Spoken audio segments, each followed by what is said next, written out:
not done either. I'm downloading the app.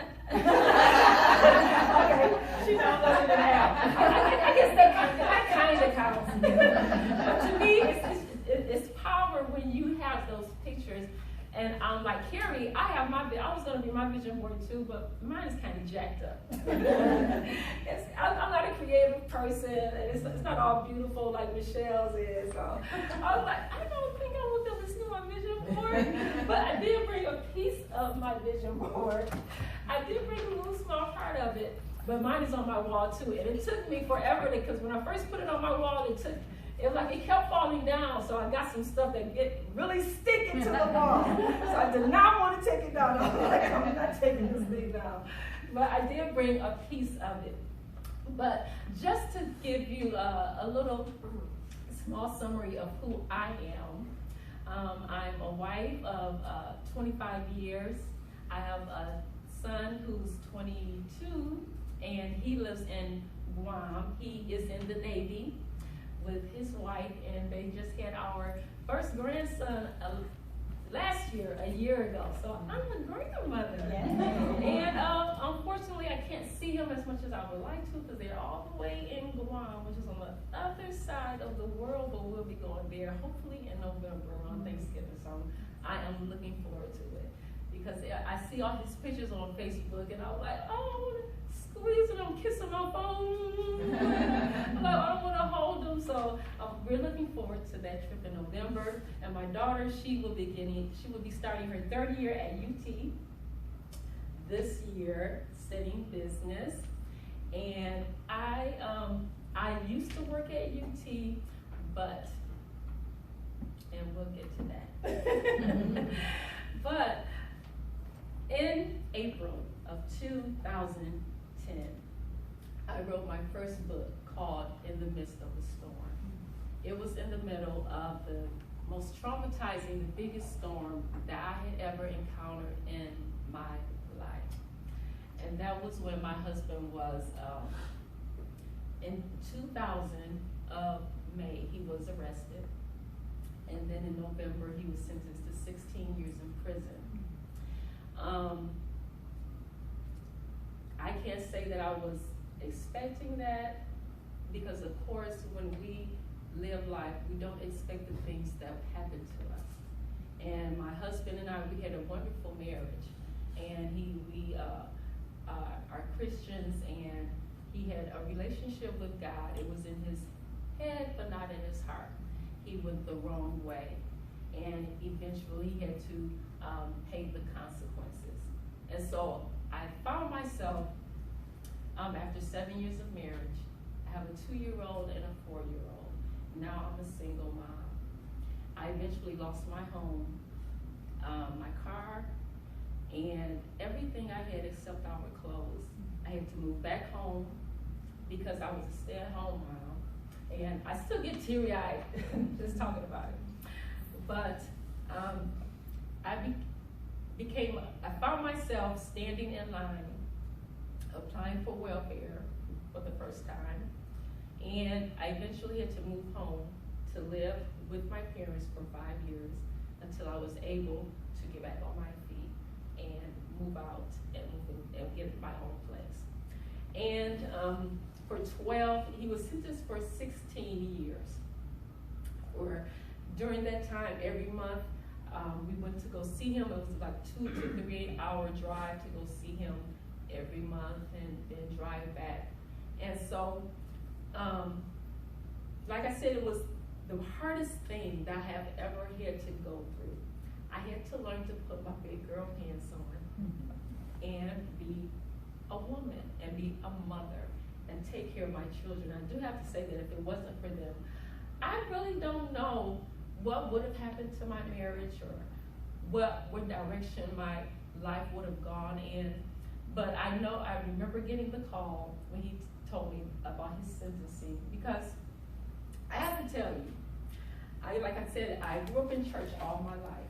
My grandfather was a pastor, and so I grew up in church, and my father is a minister, and I was like, I'm a good girl, you know? And I Because how many of us go through things in life or have went through things and we ask, why? I'm like, I did the right things. You know, I obeyed my parents. I didn't talk back, or maybe one time. And, you know, but I did the right things. I was a good mom and I was a good wife. But bad things happen to good people. But you have to know, life is going to happen no matter who you are. But it is all about whether you're going to get bitter or are you going to get creative. And I got creative. And I wrote a book about my story. And that was in April of 2010. And he came home 12 years later.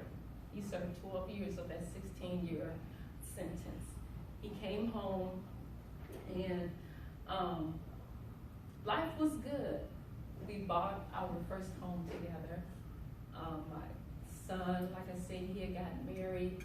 He had our first he got married. He had our first grandchild last year, but he moved to Guam, joined the Navy, and my daughter started college, and life was good. I was like, finally, I can breathe. You know, I can move forward. You know, because sometimes when things happen to us, we find ourselves at a standstill, and we become paralyzed, basically. And because I remember when my husband called me and told me about his sentencing, that I cried for the next 3 days after that. You know, but like I said, I had my children, so I came out of that. But when he came home, I got comfortable. You know, I was like, okay, I can just relax. You know, I can coast and enjoy life. You know, my children are grown, and I can just enjoy life. And I got a job working at UT, and he was blessed to get the old job that he had before. He was put in prison, and he is a carpenter. And so, you know, like I said, we got our first home, and life is going good, and I can relax. But then I started writing my second book. And I don't consider myself a writer. I don't like to write. But I started writing my second book, and then I stopped. Because I was like, somebody else can do this. I don't feel like writing another book. I hated writing in school. And so, but I started writing another book, and then I put it over to the side, and I was like, okay, you know, we're just going to move forward. And then I was in church, and my pastor came up to me, and he said, Dorinthia, I think there's another book in you. I think you're supposed to be writing another book. And I was like, really? Are you sure? Are you sure that that's what God is telling you, that I'm supposed to be writing another book? And it was like, and I even tried to use an excuse. But even our excuses, it's easy to use an excuse that I'm not good enough, that I'm not smart enough. It's easy to use an excuse about what I'm not creative like she is, or I can't speak like her, or I can't write, or, you know, whatever it is, because there are gifts inside of each of you. And it's up to you to pull that gift up out of you, because it's easy. Like I said, I had gotten relaxed. But I knew there was a voice that was in me telling me that there is more. And that's what my mission is to empower women and let you know that there is more for you. That there is more, because we as women, we can get stuck. You know, we're a wife, we're a mother, we're a sister, a daughter, a caretaker. We get busy and we get lost in our careers and in our jobs and in our families, you know, and sometimes it's easy to lose who we are. And we forget about, because when my husband was in prison, all I could my main focus was just taking care of my children. And so even though I had dreams and goals, I guess I lost my identity of what I needed and who I was deep down inside. And so when I began to write that second book, I picked that book back up again, and I started writing it. And I just published it it's been a year, on August 2nd, last year, and it's called Next. And even when I was writing that book, I didn't know that that was going to be the title, but it's called Next. And the subtitle is 4 Steps to Get Unstuck and Walk into Purpose. And as I was writing that book, Dorinthia began to come alive again. And the dreams that were on the inside of me began to come alive again. And I was like, as doors began to open, and I realized that I want to speak to women. That became my dream. I want to speak to women and let them know, that no matter what happens, that you are going to make it, that you will survive, and to not give up, because it's easy to quit. It's easy to give up. We don't want to put in the hard work and be steadfast and unmovable. It's easy to give up. But the vision that I began to have for myself is that it is my mission to encourage women, to empower them to pick your dream back up again. That dream that you may have put on the shelf, that is pick it back up again and take baby steps towards it. That's why I want to encourage you, even if you don't have a vision board, to write down your vision, because when there is no vision, the people perish. You become dead inside, or you become lax and you become comfortable and feel like that this is all there is. And this is not all there is. There is more. There are gifts on the inside of you. There are gifts, there are things that you can do. What you got, nobody else got it like you got it. People need you. The world needs you. The world needs the gift. The world needs your skills and your ability and whatever you are gifted at and your talents. The world needs it. And as I began to, as I was writing that book and doors began to open and the dream came alive, and I was like, okay, I want to speak to women, and I want to travel, and I want to go places to encourage women, to tell them my story, and to let them know that what I've been through, and I made it through, that no matter what you're in right now, or what you went through in the past, that happened yesterday. And what you're in right now is going to pass. But do you believe in yourself? And I hope that when you leave here today, that you will believe in yourself again.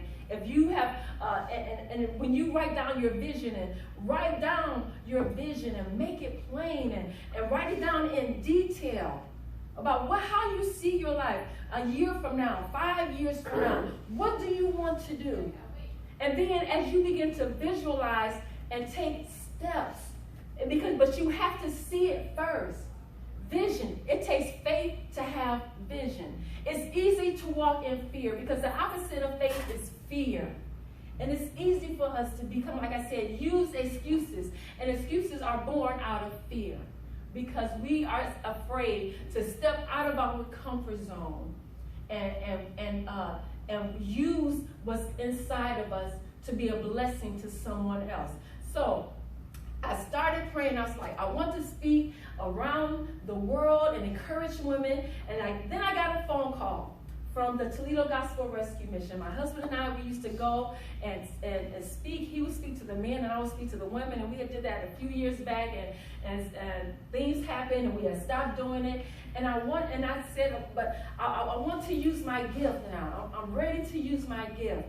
And I got a phone call, and they said, Dorinthia, are you ready to come back? We need someone to come and talk to our young mothers at Rebecca's Haven at the Toledo Gospel Rescue Mission. And we want someone to come and speak to our mothers and have a Bible study with them and teach them. And I was like, no, I don't think so. I don't think I want to do that. So I told the person no, and I hung up the phone, and then that voice said, well, you pray that doors will begin to open for you to speak and encourage women. See, sometimes the thing that we have in our minds, it may not come to us like that. It may come to us in a different way. And so I began to think about that, and I was like, okay, because to me it was something small. It was like, look, somebody else can do that. I want something bigger. I want a bigger door. Give me door number 2. Where's door number 2? But I called that person back, and I was like, okay, yep, I would be honored to come and speak to the young single mothers and encourage them. And sometimes, like I said, when we look at things, we look at them as small things. But when we are faithful in the small things and we rule those things well, and then the door will begin to open for bigger things. And not that we're doing it for that reason, but I want to encourage you to serve your gift. And when I say serve your gift, I mean to use your gift. You may not get paid for it at first, but use your gift to be a blessing to someone else. Because like I said, there's someone that needs it, your gift. There's someone that needs what you have. And so as I began to be faithful in those small things, and I began to go to the women every week, and I still do it. I go to them and I speak to them and encourage them, and some of them, they're like, all they want is a home. They just want to find a house. They want to get out of that shelter, but I still encourage them and say that there is more. That once you leave this place, don't let this be your only goal, is to just leave here, just to get a house, but have bigger dreams. And I tell them about writing down your goals and writing down your dreams, because when you can see it on a vision board or in pictures, or when you write it down and you can see it there in black and white, and you read and you picture, you visualize. How many of us have heard of that, the term visualization? That as you begin to see and you visualize and you see it, see yourself. Where do you see yourself? Because that is where as you begin to see yourself, and then you will start to make steps, even though they may be baby steps, but you begin to make steps toward walking into your greater purpose. And I named my book Getting Unstuck, because we can get stuck in our lives and in our careers, but there is a purpose for each of us. Each of you have a purpose that you have been put on this earth. You have a why. There is a reason why you are here. There's a reason why each of us are here. And so in my book, I have a spiritual and practical steps that will guide women into walking into their next. And I got that title because I heard somebody doing an interview, and they said, and the person that was being interviewed, she said that I'm just moving into my next. And then when I heard that, because I had never heard it before, and I don't think I've heard it since, but when I heard that, it's like it was an aha moment. Like, yes, we're moving. I want to walk into my next. So I got one more minute. Oh, there's where's the worksheet? Yeah, it's over here. Okay, so we have a worksheet, and we're talking about visualizing, seeing yourself where you want to be, and writing it down, because there is power when you write it down, and you don't just write it down and then put it away, but look at it and go over it every day, what it is, what you see yourself doing. Do you see yourself traveling? Do you see yourself being a speaker? Do you see yourself writing a book? Do you see yourself writing songs? I heard somebody say that the richest place on earth is the cemetery. Because there in the cemetery, people with there are books that haven't been written. People die without writing that book that they were supposed to write, without painting that painting that they were supposed to paint. It's potential. There is dead potential in the cemetery. That's the richest place on earth. So this is an activity, and we're going to take a minute. Can we take a minute to do it? Yeah, we can take a minute, and then if you need some refreshment, you can get more coffee, foods. So in this activity, I just want you to just picture it. It's called My Perfect Day. And when you take this home and you fill it out, I want to encourage you to fill it out, because it's like I said, to write down your vision. Where do you see yourself? Who do you see yourself sitting next to, or having lunch with, or having dinner with? Where do you see yourself living? Where do you see yourself using your gifts, and who do you see yourself being connected to? So just take a minute, and I want 1 minute, and then like Nina said, if you want to get a refreshment, you can. But I want to just leave you with this last word, and that is to not give up. And even though it may take a long time for you to see your vision come to pass, just know that it will come to pass if you don't give up, if you don't quit, and know that somebody needs you. Somebody needs your gift. Somebody needs to hear your story. Okay? So thank you so much.